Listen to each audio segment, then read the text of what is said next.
Boa tarde a todos. Gostaria de agradecer a presença de vocês aqui no Arena Talks. Tá? Eu queria também pedir para que vocês, se possível, acompanhem os nossos conteúdos. O QR Code vai aparecer aqui no final para vocês acompanharem. A gente tem conteúdos a cada quinzena. E hoje a gente está recebendo aqui a Bianca Dramali, professora da SPM. Ela também tem uma empresa que chama Curiosidade. Tá? E ela vai falar um pouquinho para a gente sobre curiosidade estratégica, como desenvolver uma cultura de aprendizagem que promove bem-estar e inovação. Tá? Gostaria de agradecer a presença novamente e a sua presença, tá, Bianca? Aproveite. Obrigada, Boa Anderson. palestra. Obrigada ao pessoal da UP Brasil, a Mari pelo convite, a todos os presentes, mesmo numa hora de almoço, né? Então, obrigada por acreditarem que a curiosidade pode fazer diferença aí na carreira de vocês e na carreira de quem vocês orientam também, tá? Meu nome é Bianca Dramali, como ele falou, e eu sou uma curiosa crônica. A gente estava conversando muito, eu e a Ana, ali nos bastidores, né? Como é que o mercado exige muito que a gente se niche, né? Que a gente se posicione num lugar só.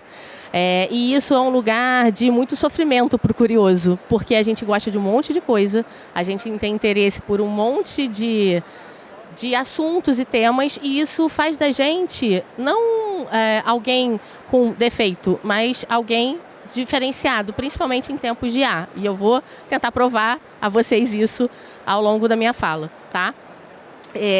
Eu falo curiosidade crônica, né, no sentido de eu ter múltiplos interesses, tá?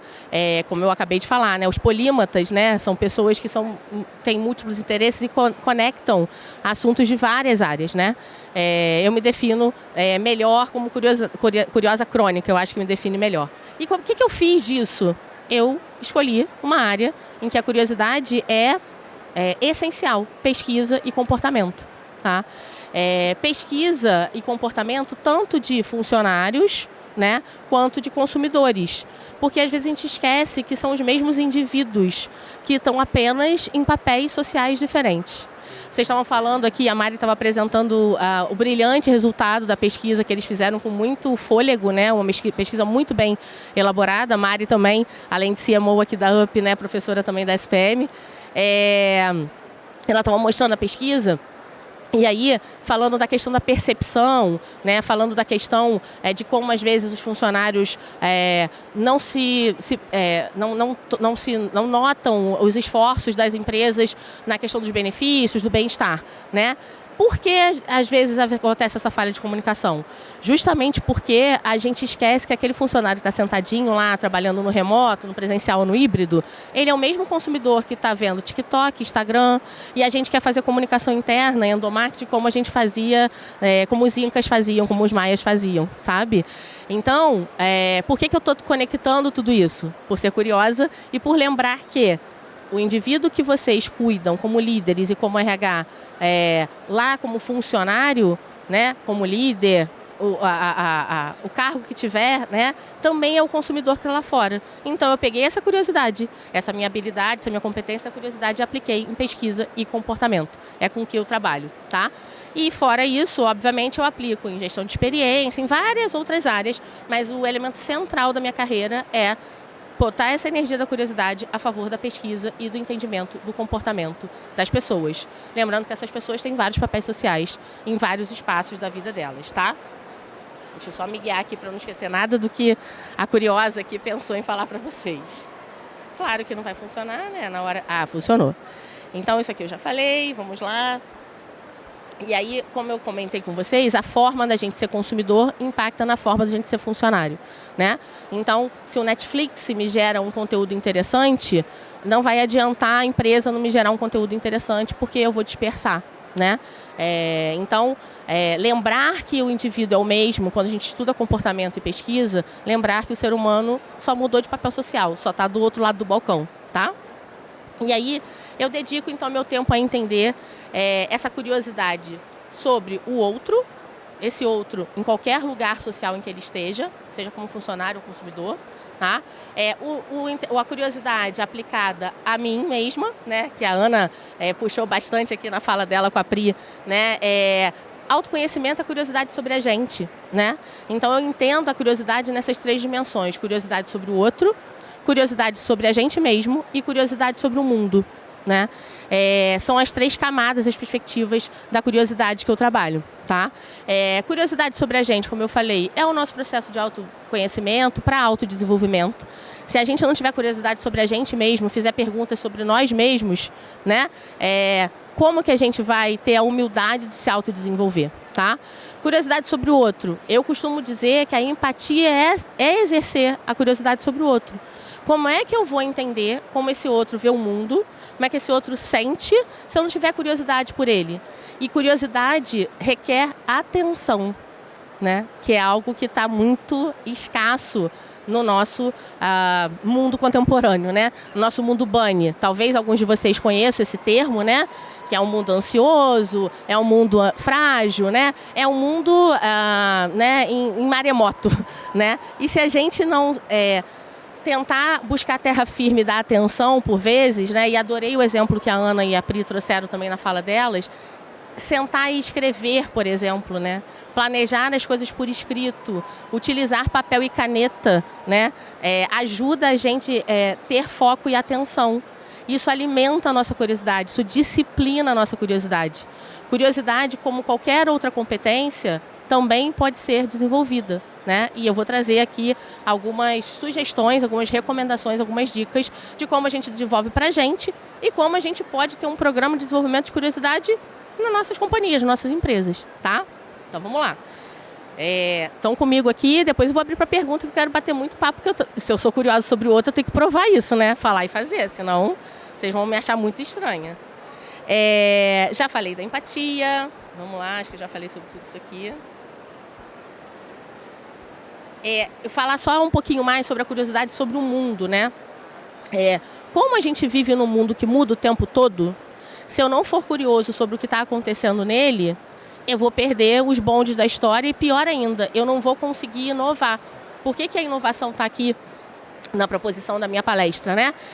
Se uma empresa quer inovar, se quer inovadora, né, constantemente inovadora, se ela não estiver olhando para o que está acontecendo no mundo lá fora, e eu como pesquisadora sempre falo que a verdade está lá fora.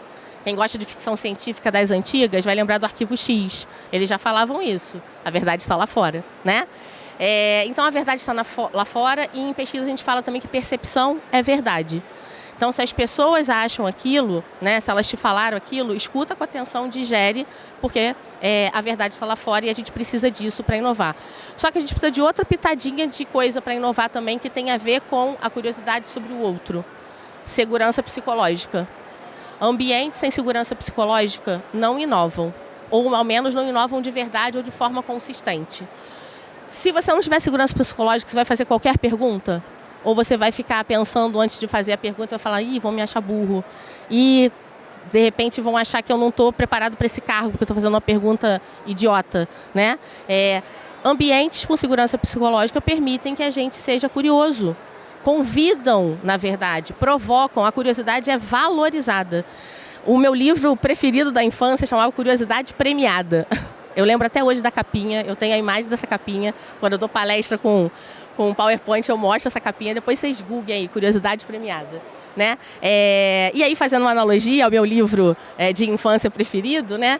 Em ambiente de segurança psicológica, a curiosidade é premiada. Premiada com ideia, premiada às vezes com investimento em empreendedorismo, né? Agora, sem segurança psicológica, eu não tenho coragem nem de fazer uma pergunta, eu vou lá e obedeço, né? Tem um vídeo do Simon Sinek. Ele é maravilhoso, né? Vocês devem conhecer, já viram muitos vídeos. Ele é uma referência aí no mundo de RH, desenvolvimento, gestão de pessoas, que ele fala do Noah. Não sei se vocês viram esse vídeo, que ele fala de um barista que trabalha em 2 hotéis, no Caesar Palace e no Four Seasons. E aí ele fala que no Four Seasons, ele tá lá atendendo o Simon assim, com maestria. E aí o Simon pergunta para ele, você gosta de trabalhar aqui? E ele fala, eu amo. Ele não pensa 2 vezes, ele só fala, eu amo. Aí ele fala, mas por que você respondeu que ama? O que faz você amar? Todas as vezes que algum gestor passa por mim aqui, aí eles perguntam para mim, todos, não é só o meu gestor, eles perguntam, você tem tudo que você precisa para trabalhar bem? Está precisando de alguma coisa? Né? Tem uma curiosidade genuína sobre ele, está enxergando o Noah, né? e entende que o NOA é parte daquele ecossistema, que sem o NOA, o Four Seasons não é o Four Seasons. Então não é só o chefe dele, o líder dele, é todo e qualquer gestor pergunta isso para ele. Ou seja, é empático, é um líder empático, é uma empresa com uma cultura empática, preocupada com esse outro chamado NOA. E aí ele fala assim, mas tem um ponto, né? Eu quero te contar uma coisa, Simon, né? Eu também trabalho no Caesar Palace. E lá no Caesar Palace, sabe o que eu faço? Eu chego lá e só trabalho. Tento manter minha cabeça fora do radar das pessoas, trabalho de cabeça baixa, faço meu café, só cumpro a minha obrigação. Por quê? Porque lá as pessoas estão sempre procurando o próximo erro, né? Quem vai errar? Quem vai fazer errado? Quem vai desperdiçar o material? Quem não sei o quê? Então eu faço o que eu tenho que fazer, pego meu contra-cheque, pego meu dinheiro e vou embora.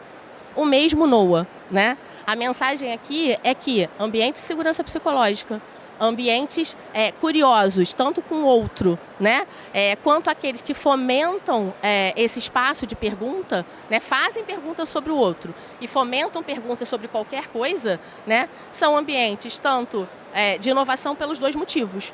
Porque um se preocupa empaticamente com o outro se sente seguro, é um ciclo virtuoso, né? Eu me sinto seguro, eu faço pergunta, no que eu faço pergunta, eu me conecto ao que está acontecendo no mundo, eu me conecto com o que está acontecendo no mundo, eu trago inovação para a minha empresa, tá?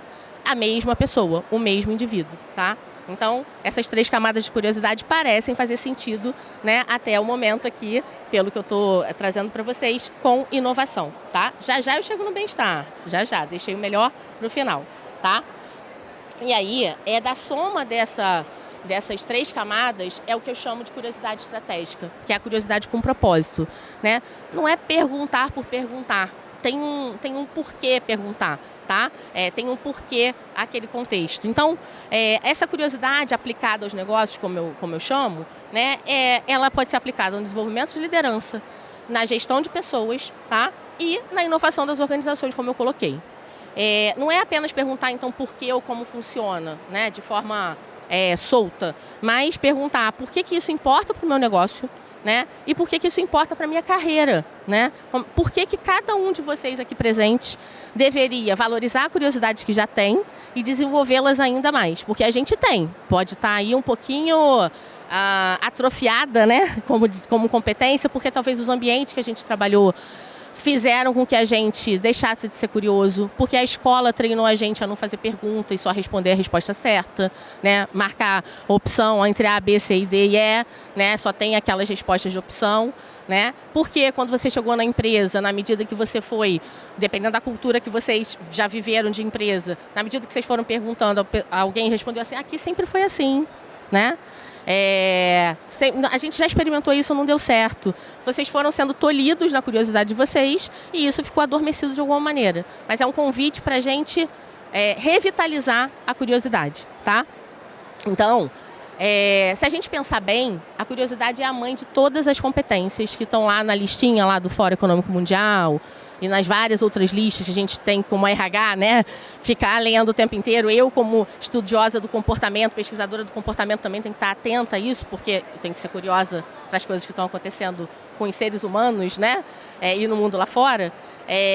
Se a gente pensar bem, a curiosidade é que move todo o restante. Porque se é a curiosidade sobre mim que me ajuda no meu autodesenvolvimento, ela vai me ajudar a ver como é que eu exercito o meu pensamento crítico, meu pensamento analítico, né? Minha escuta ativa. Ela vai provocar na gente esse caminho de desenvolvimento das demais. Então, eu defendo o ponto de que a curiosidade é a mãe de todas as outras competências, tá? Então, a curiosidade é como se fosse um músculo que a gente tem que treinar. E eu vou trazer aqui algumas dicas para vocês treinarem pessoalmente e, por que não, provocar esses tipos de desenvolvimento nos times que vocês ajudam a liderar ou lideram, tá? A Pri falou da criança curiosa, né?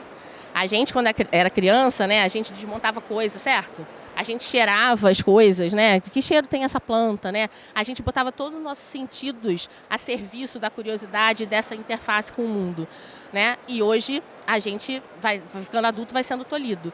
Então é voltar a ter perguntas inocentes como crianças, vamos dizer assim, mas a serviço dos negócios e da nossa carreira. É possível a gente fazer isso, tá? Primeira dica, se quiserem anotar, né, para ter atenção focada, eu era daquelas alunas que só assistia, sou, porque professor tem que estudar sem parar. Para a gente ser um bom professor, né?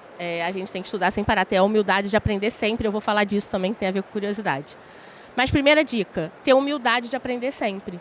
Não à toa, lá na listinha do Fórum Econômico Mundial, o que eles colocam? Curiosidade e lifelong learning. Curiosidade e aprendizado contínuo estão na mesma linha, no mesmo tópico, tá? Porque uma coisa alimenta a outra, retroalimenta a outra, tá? E aí é abrir mão das nossas certezas, das nossas convicções. É difícil, às vezes pode ser um pouco dolorido, mas é dizer, peraí, essa pessoa tem um ponto, ela pensa diferente de mim, mas deixa eu entender e ter curiosidade sobre esse outro, entender por que ela está pensando dessa maneira. Eu posso não concordar, mas vamos fazer um esforço de entender essa outra perspectiva? Nossa, não é possível que o fulano ainda não entendeu isso. Você se esforçou para explicar do jeito que ele entenderia? Porque, como a Ana colocou também, né, comunicação é essa competência do século, né? Comunicação é o que o outro entende, não é o que eu falo.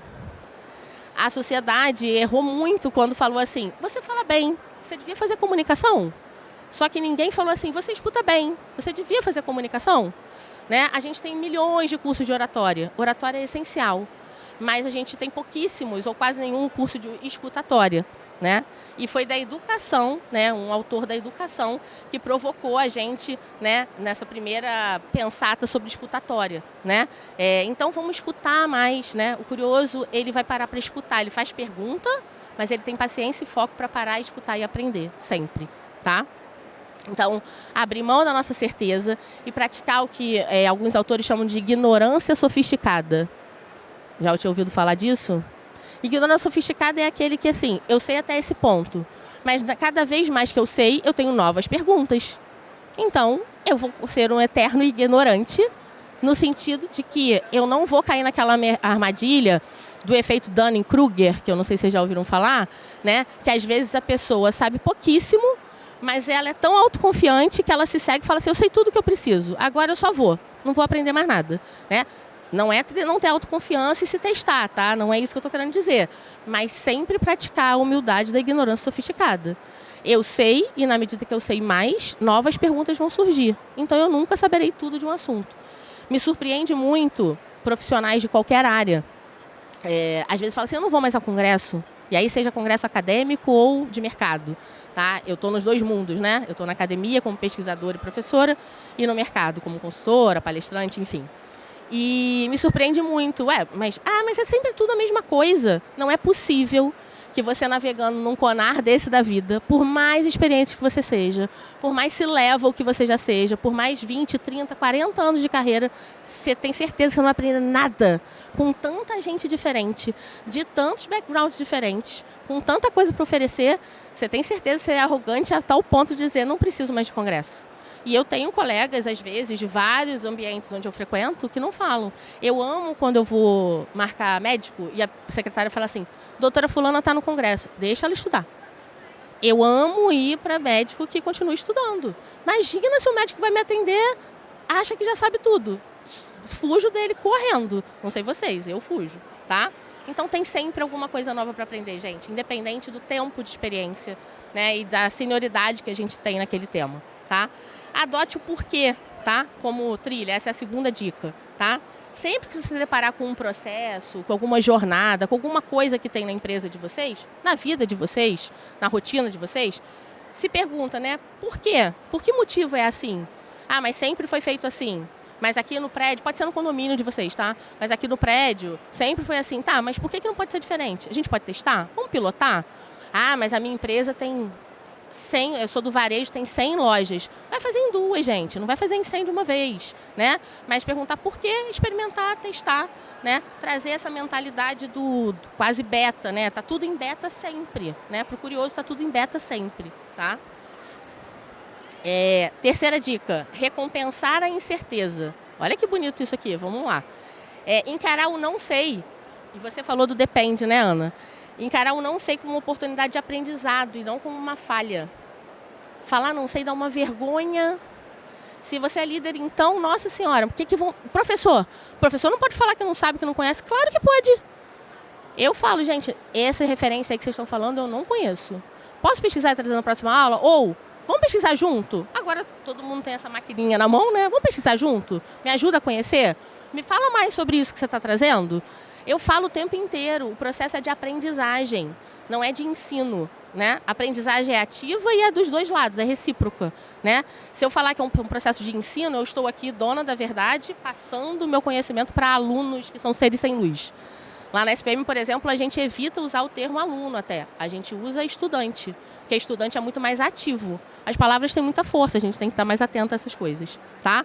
Então, encarar o não sei como uma possibilidade de aprendizado, né? E não como uma falha. Isso aqui é um exercício de desprendimento, tá? A frase pode ser curta, mas não é fácil de fazer, não. Diversificar fontes, temas e formatos de informação.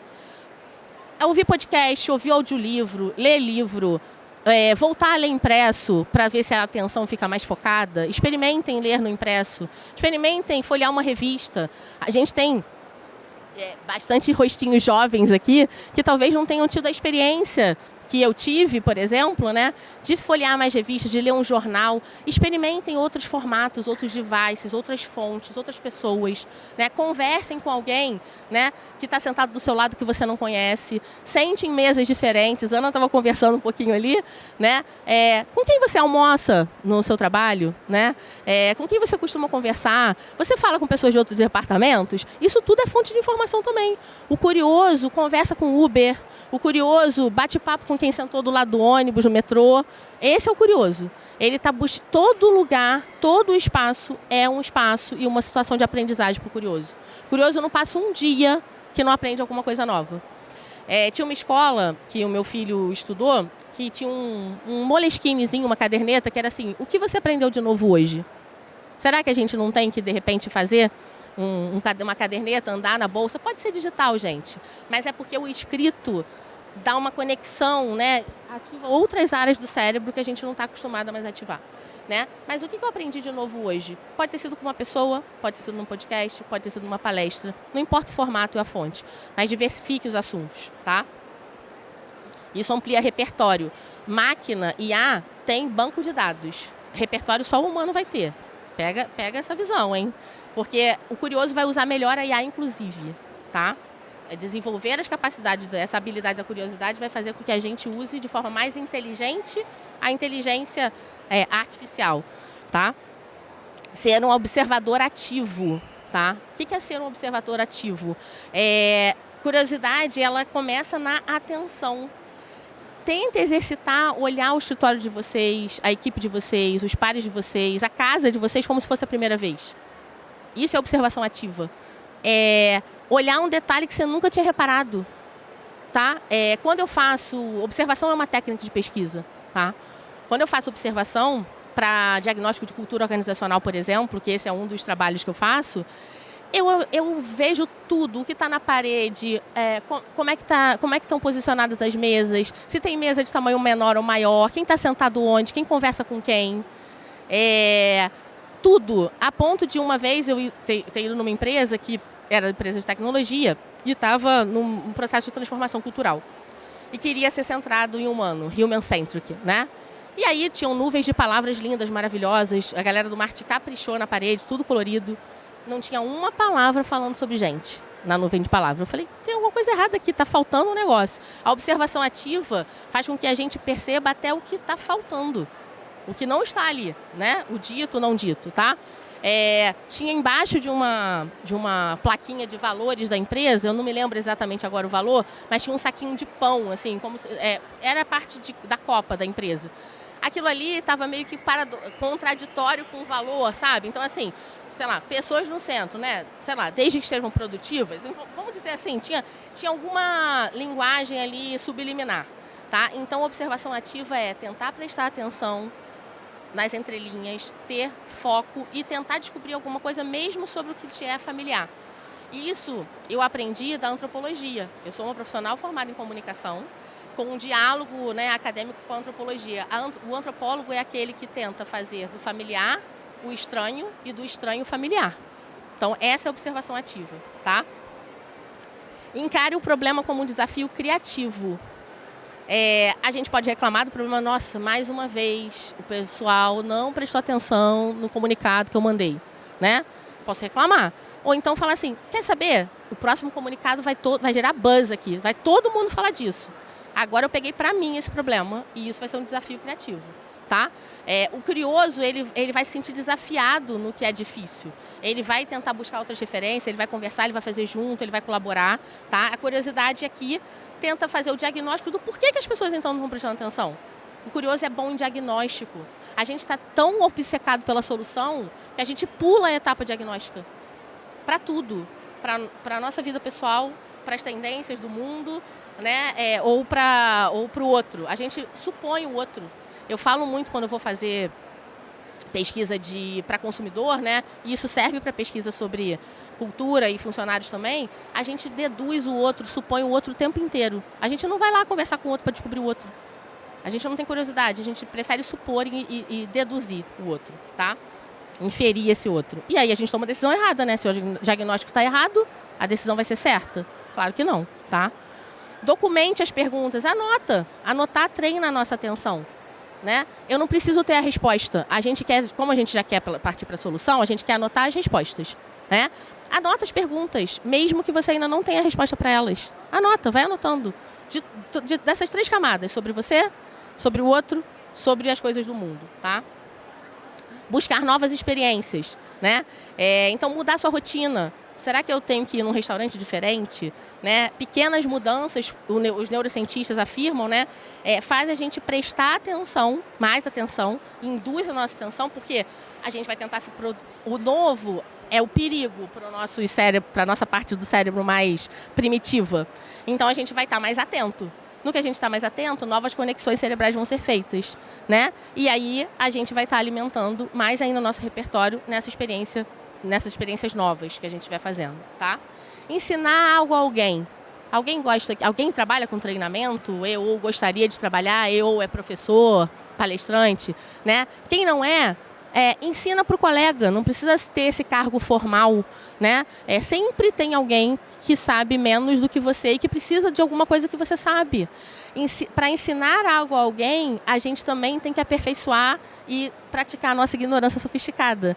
Não posso falar como se a pessoa tivesse entendido, não subestimar o óbvio, né? Então, quando a gente se prepara para ensinar alguém, a gente também está alimentando a nossa curiosidade. E sem curiosidade, a gente inviabiliza o autodesenvolvimento, a cultura de aprendizagem e a inovação. Imagina, agora está na moda falar que todo mundo quer cultura de aprendizagem, né? Mas aí coíbe a primeira pergunta da pessoa. Aí fica difícil, como é que vai ter cultura de aprendizagem? Para ter cultura de aprendizagem, a curiosidade tem que vir antes disso. Tem que ser um dos valores e das práticas centrais da companhia. Não adianta, cultura de aprendizagem não é encher todo mundo de um monte de treinamento disruptivo e criativo. Cultura de aprendizagem começa com a curiosidade, com o incentivo e valorização desse jeito de ser no mundo, tá? Como que a gente investe em autodesenvolvimento, né, e adequa as novas competências exigidas pelo mundo do trabalho se a gente não tiver curiosidade sobre a gente mesmo? Tá? Não adianta decorar a lista do Fórum Econômico Mundial e não praticar, não tentar exercitar, né? Como a gente desenvolve, como eu falei, né, cultura de aprendizagem se a gente não valoriza a curiosidade? Sem ela, como aprender continuamente? Como manter a nossa empresa sempre inovadora se a curiosidade não for parte integrante da cultura? Mas o que isso tem a ver com bem-estar? Nem sei como é que está meu tempo. Cadê Anderson? Cadê alguém? Tem alguém aqui controlando meu tempo? Eu vou falando, ninguém interrompe, eu vou falando. Para falar tem muita coisa, né, Ana? Sempre. Vamos lá. Já falei da segurança psicológica. Segurança psicológica é um traço do bem-estar, certo? Então, se eu tenho segurança psicológica, eu fomento a curiosidade e isso acaba impactando positivamente no bem-estar. Lugares onde eu posso perguntar, lugares onde eu posso ser eu mesma, olha que maravilhoso, né? Ponto para a curiosidade e para o bem-estar. Relação feita, tá? Então, uma equipe se sente segura para perguntar, explorar, é uma equipe mais engajada e mais inovadora, né? E bem-estar tem uma série de definições, né? Mari trouxe aqui a questão do reconhecimento, mas bem-estar tem a ver com satisfação, né? E felicidade. Se eu posso perguntar mais vezes, se as pessoas estão interessadas no que eu tenho para perguntar, né? Se eu tenho um ambiente de segurança psicológica, eu vou ter mais momentos de satisfação e felicidade no meu trabalho, certo? Faz sentido?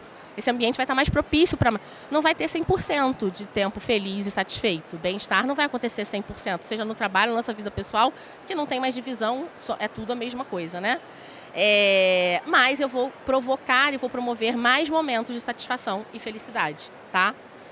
Trabalho com sentido e propósito promove bem-estar? O que vocês acham? E a curiosidade, ela fomenta esse sentido, porque eu sou parte integrante da transformação da empresa. Eu posso sugerir, eu posso diagnosticar, eu posso perguntar. Então, meu trabalho passa a ter mais sentido. Se o meu trabalho tem mais sentido com a curiosidade, eu consigo estar mais engajado. Se eu estou mais engajado, eu me sinto mais parte de tudo aquilo. E eu vou ter mais momentos de felicidade e satisfação no trabalho. Mais uma vez, né, ponto para a relação entre a curiosidade e o bem-estar, né? E como é que a gente está desenvolvendo, e é uma pergunta para todos vocês, independente de onde atuam e em que cargo atuam, enfim, como é que a gente está desenvolvendo e incentivando a curiosidade nas empresas onde a gente atua, né? A gente sabe que a gente está submerso em dado, né? A gente está em uma era agora mais do que de Big Data, porque agora é IA, né? Então, terabyte é pouco, né? Nem sei mais o zettabyte, não sei nem mais em que bytes a gente está, né? E isso pode ser ruim para o bem-estar. A gente se sente afogado, inundado, né? De uma pressão por conhecer sempre. Mas a curiosidade não é esse lugar para gerar mais FOMO, que é o Fear of Missing Out, ou mais FOMA, que é o Fear of Missing Anything. A curiosidade não é esse lugar. Como o curioso tem prazer nesse processo, ele vai achar o máximo ter um monte de dado. E ele vai ser o que eu chamo de curador do caos. Ele vai saber olhar e peneirar o que faz sentido. Ele não vai perder tempo com informação que não vai agregar para ele. Lembra que ele tem ignorância sofisticada? Lembra que ele está aperfeiçoando o aprendizado dele constantemente? Ele vai falar, isso aqui não me agrega, mas isso aqui, esse artigo aqui eu vou ler. Ele tem essa capacidade quase editorial, né? O que faz um editor? O editor, ele escolhe o que vai ser publicado, o que não vai, o que tem que ter a atenção das pessoas, o que não tem, né? Ele é um curador, ele cuida da informação que vai alimentar, que é alimento para a mente dele, né? Food for thought, que eu chamo, né? Alimento para esse pensamento. Ele vai ser esse curador do caos. Então, o que é pressão para algumas pessoas, para o curioso é puro prazer. Porque ele tem à disposição dele uma série de informações. E ele vai conseguir navegar no meio desse caos e ajudar as pessoas a fazer o mesmo. Ele pega só um curioso, cola num curioso, ele vai ter uma série de referências pertinentes para o que você precisa para aquele momento. Ele é um curador do caos, tá? Curadoria do caos é um dos serviços que eu presto para as empresas, se vocês depois quiserem conversar comigo, tá? Eu estou desenvolvendo uma metodologia, ela ainda não está completamente pronta, mas eu estou desenvolvendo uma metodologia tanto para atender individualmente, né? Quem quiser se desenvolver em curiosidade nas suas carreiras individuais, né? Quanto empresas que queiram treinar curiosidade dentro das suas companhias, tá? Então, desenvolver essa curiosidade pode ser um caminho de usar de forma mais inteligente os dados já existentes. Talvez a empresa de vocês não precise de mais dados, de mais informações ou de mais ferramentas. Talvez a empresa de vocês precise das perguntas, de mais perguntas. Eu ia falar das perguntas mais certas, mas não tem pergunta errada. Para o curioso não tem pergunta errada. Tem perguntas pertinentes para aquele momento, adequadas para aquele momento. Então, antes de pensar a próxima ferramenta, antes de pensar um próximo banco de dados, mais reporte que vocês vão comprar, que perguntas... Eu já esgotei o máximo de perguntas que eu podia, eu já treinei a minha ignorância sofisticada em cima do acervo e do repertório que a empresa já tem hoje, né? Porque senão a gente só se inunda de dados e não sabe o que fazer com aquilo. Tá diante do Excel, tá diante de dados internos, que pergunta você faz para aquela planilha ali? O que você pergunta para o número? Né? E uma defesa que eu faço também, dados qualitativos também são dados, tá, gente? Como pesquisador, eu imploro que vocês lembrem que Big Data, né, a gente lembra sempre de dashboards, gráficos, números, isso é importantíssimo. Mas sempre que vocês quiserem saber o porquê ou o como de alguma coisa, tem que partir para o quali. Qual é conversar, qual é observar, qual é fazer etnografia, qual é estar com as pessoas. Tá? Qualitativo, só ele é capaz de dar o como, o porquê. Tá? O que, quanto, com que intensidade, vai no número que é esse o caminho mesmo. Mas como e porquê, só o qualitativo vai te dar. Só os dados que a gente chama de não estruturados são capazes de dar pra gente. Tá? E essa é a diferença, então, de ser apenas um curioso ou curador do caos, né? Saber minerar, separar o joio do trigo aí, tá? É aquele profissional e empresa preparados para colocar a curiosidade a serviço dos negócios, tá?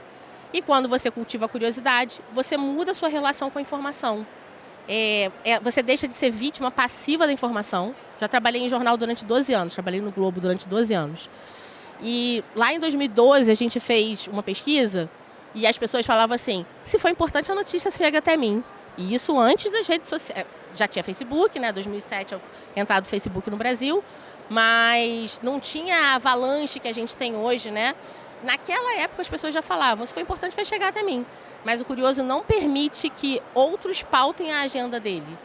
Óbvio que ele às vezes vai ser capturado pelo algoritmo, mas ele vai quebrar aquela regra até quem ele segue, o que ele segue. O curioso ele vai hackear o algoritmo, porque ele quer saber de tanta coisa que não vai aparecer a mesma coisa sempre para ele, né? E aí ele vai colocar as redes sociais, tudo que chega até ele a serviço da curiosidade dele, porque ele é um bom curador do caos, tá? Então a gente deixa de ser vítima passiva dessas informações e passa a se tornar um agente ativo diante dos dados, tá? E em vez de tentar absorver tudo, vocês devem ter vivido vários momentos de FOMO aqui no Conar, certo?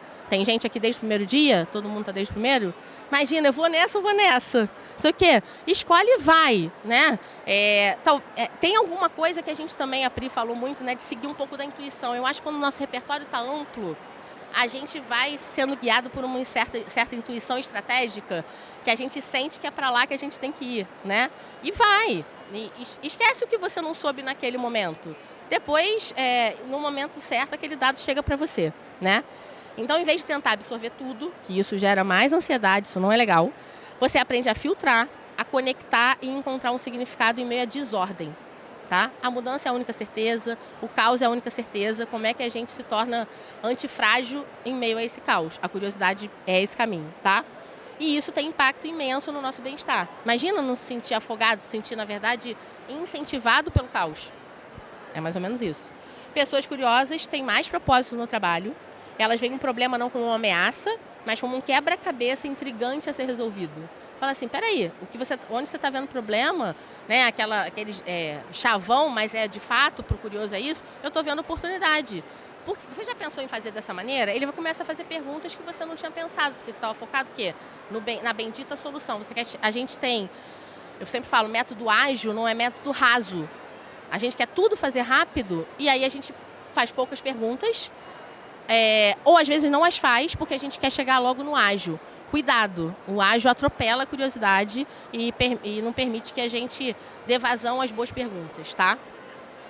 Pessoas curiosas têm mais propósito, como eu falei, no trabalho, e com significado não há mais chance de termos mais momentos de bem-estar, onde acessamos mais vezes um estado de satisfação e felicidade, né? Se o meu trabalho tem mais sentido e significado, eu vou tender a ter mais momentos de felicidade e satisfação. Logo, eu vou promover mais o bem-estar. Olha, aqui é uma empresa que aprende. Lembra que ela falou de reconhecimento na pesquisa? Né? Reconhecimento e desenvolvimento estão meio ali par a par, né? Se é uma empresa curiosa, tem cultura de aprendizagem, você acha que esses funcionários, né, vão tender a ficar mais satisfeitos ou menos satisfeitos? Se sentindo com mais bem-estar ou com menos bem-estar, né? Então, a curiosidade promove um estado de engajamento e propósito, combatendo o tédio e a estagnação. Mesmo na rotina, o curioso vai tentar fazer de uma forma diferente, fazer uma pergunta do porquê não. Reduz a ansiedade e estresse, porque esse curioso ele sabe navegar por esse caos. Aumenta a resiliência e adaptabilidade, que isso está lá na listinha também de competências lá do Fórum Econômico Mundial, né? O curioso, como ele não tem um lugar fixo de saber, um único interesse, ele vai se adaptar bem. Agora a gente tem que ir mais para esse lado? Eu vou. O que eu preciso saber para ir mais para esse lado? Agora tem que ir para esse outro? Eu vou também, não tem problema, tá? É mais fácil ele se adaptar, porque ele tem interesses múltiplos, ele tem essa curiosidade que move ele. E costuma fortalecer a conexão social. Por quê? Porque eu tenho interesse pelo que ela pensa, e sei que é diferente do que ela pensa. Então, fortalece a conexão social também, que gera bem-estar, né? É uma dos tipos de saúde, uma das facetas da saúde mental, né, que foi falado até na XSW desse ano, é a saúde social, né? Então, a curiosidade é a ferramenta que permite a gente navegar nessa complexidade. E ela transforma passividade em ação. Eu não vou ser um passivo para receber informação. Tédio em interesse e medo em oportunidade. Tá? Estou terminando. E aí, a empresa, como eu falei, talvez não precise mais ferramentas, mas precise de mais incentivo a novas perguntas, né? E desenvolvimento dessa habilidade chamada curiosidade. Tá? E aí eu sempre, para fechar, né, como a gente está falando com um time de RH, eu sempre recomendo que vocês contratem e desenvolvam não apenas generalistas ou especialistas, mas curiosos. Vou deixar essa frase para vocês pensarem e verem como é que vocês aplicam isso, né, tanto no desenvolvimento das pessoas quanto na própria seleção. Porque fica esse dilema, generalista ou especialista, o que é melhor para o mundo atual? Eu escolho ser curioso. Tem um vídeo meu lá no LinkedIn falando sobre isso. Convido vocês a me seguirem lá para a gente continuar essa conversa. Vou ficar mais um tempo, até o final aqui da feira, do evento. Enfim, a gente pode conversar mais. Obrigada pela atenção e quero abrir para perguntas se ainda tivermos tempo. Eu não sei quem está aqui me assessorando, mas se vocês quiserem pergunta, eu passo o microfone. Alguém? Perguntas? Não? Então, obrigada pela atenção e vamos nos manter conectados para alimentar a nossa curiosidade. Obrigada.